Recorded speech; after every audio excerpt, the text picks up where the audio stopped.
he looked great. He had power, against Nakatani, who was game after the 7th. But I think he did an amazing fight, by the way. 本日は井上尚弥選手がバッティングで中谷に勝てたという声にドネアが反論した件を見ていきます。井上尚弥選手と中谷選手による一戦が東京ドームで行われました。その夜、リングの上にあったのは勝敗以上に重い問いでした。井上尚弥選手はどこまで強いのか、そしてその強さは同じ日本が生んだもう一人の無敗王者中谷選手を相手にしても変わらないのか。多くのファンが知りたかったのはまさにその一点だったのかもしれません。そんな日本の頂点を決めた試合でしたが、井上尚弥選手は序盤からリング中央を取り、鋭いステップインとボディストレート、ジャブで主導権を握りました。中谷選手も左カウンターや連打で応戦し、5ラウンド以降は右フックや左ストレートを当てる場面も増え、試合は激しい打ち合いに発展します。それでも井上選手は要所でジャブと右ストレートを的確に返し、終盤には右アッパーで流れを引き戻しました。12ラウンドも中谷選手の猛攻を見切り、最後まで冷静に試合を支配しました。ただ、今回、中谷選手がバッティングにより勢いがそがれたという声もありました。亀田大輝氏も後半で前に出た中谷選手がポイントを取れてたんで、流れが変わったなと思っていたんですが、10ラウンド、バッティングなんですよ。あれがなければ、というのは、たらればの話です。ボクシングではそれも実力ですとの声を残すようにバッティングを指摘する声も。ただドネア氏は反論。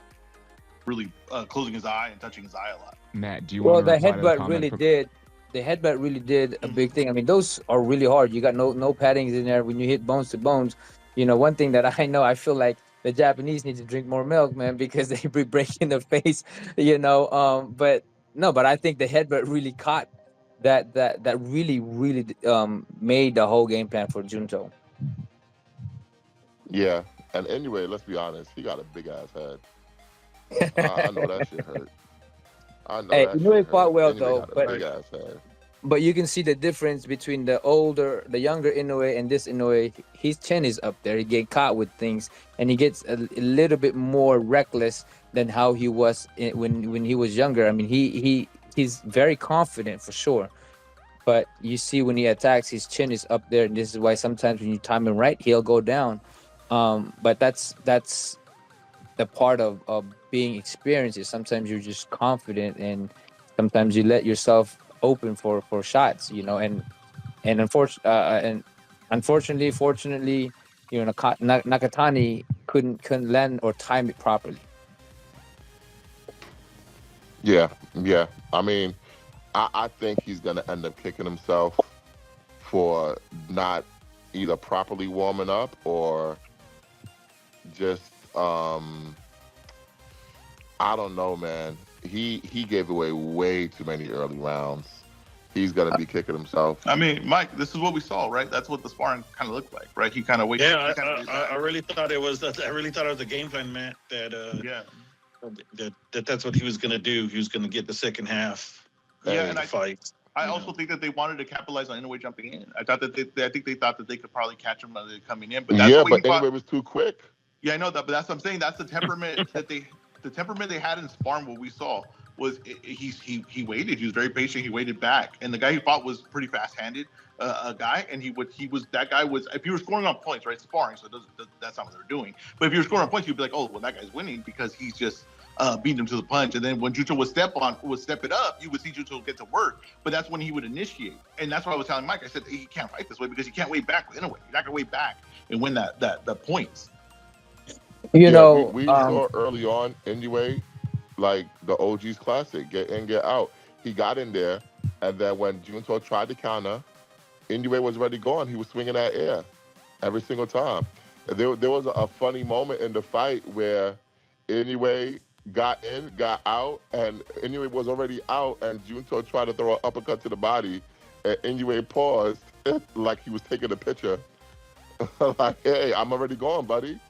Like, this is the championship level, buddy. This is a different level. This is this is Hall of Fame level. I just thought, oh man, I really thought Inoue was at the peak of his powers. I'll be honest with you, man. And that's why a lot of the time when Junto would just set to counter, Inoue would punch, but he'll push with it to get you off balance so you can't counter him, and that's why it's very difficult for him to do that. And when he did change a little bit of the style, it was different. But I do believe that Junto moving up in weight as fast as he did, took away a lot of his power. He didn't, like me and Race was talking about, it didn't look like he carried his power in the bantamweight division, super bantamweight division.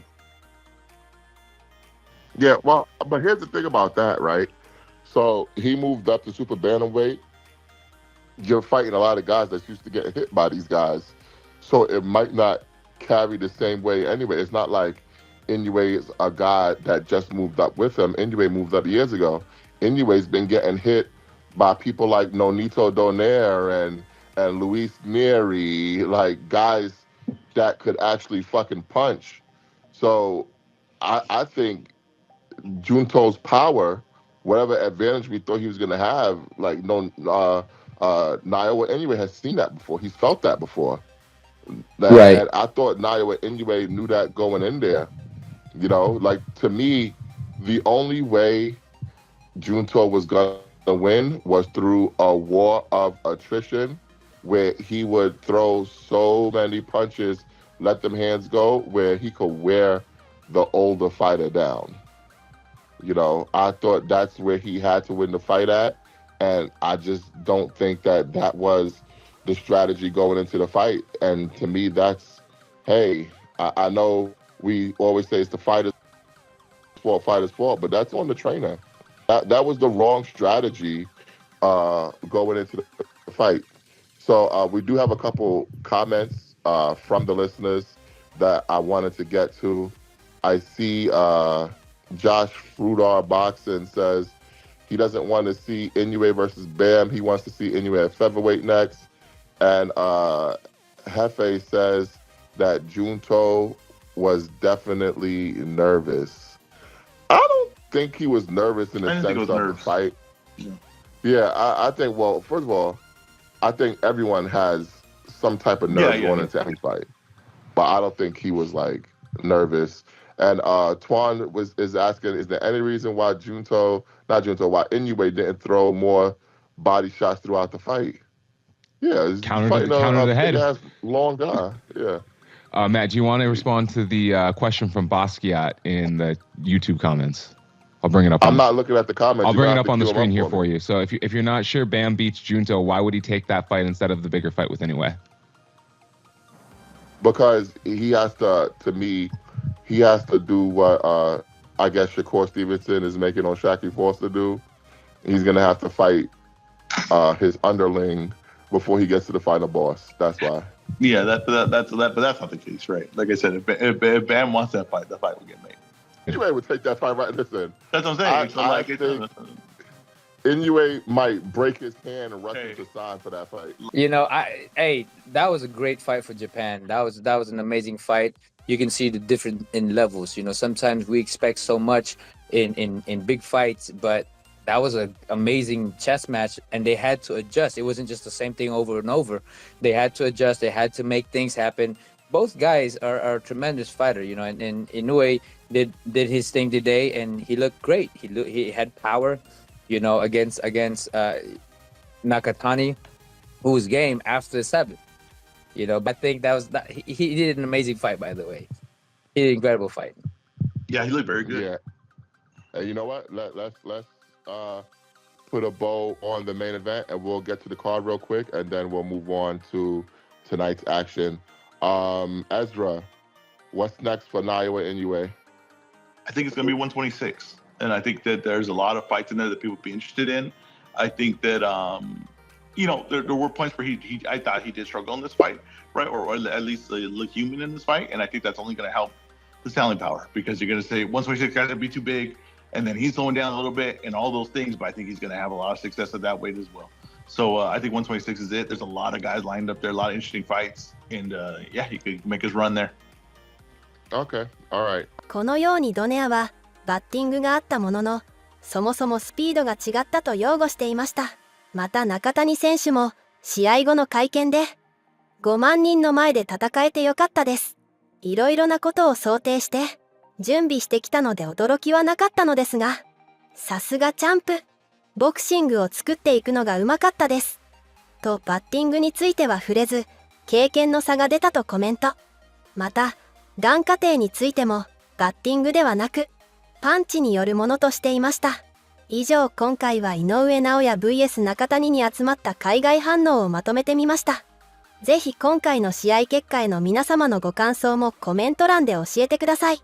次の動画では井上尚弥選手の注目発言についてお伝えする予定ですので、ぜひ見逃さないようにチャンネル登録してお待ちください。以上、今回も動画をご視聴いただきありがとうございました。別の動画でもお会いできるのを楽しみにしております。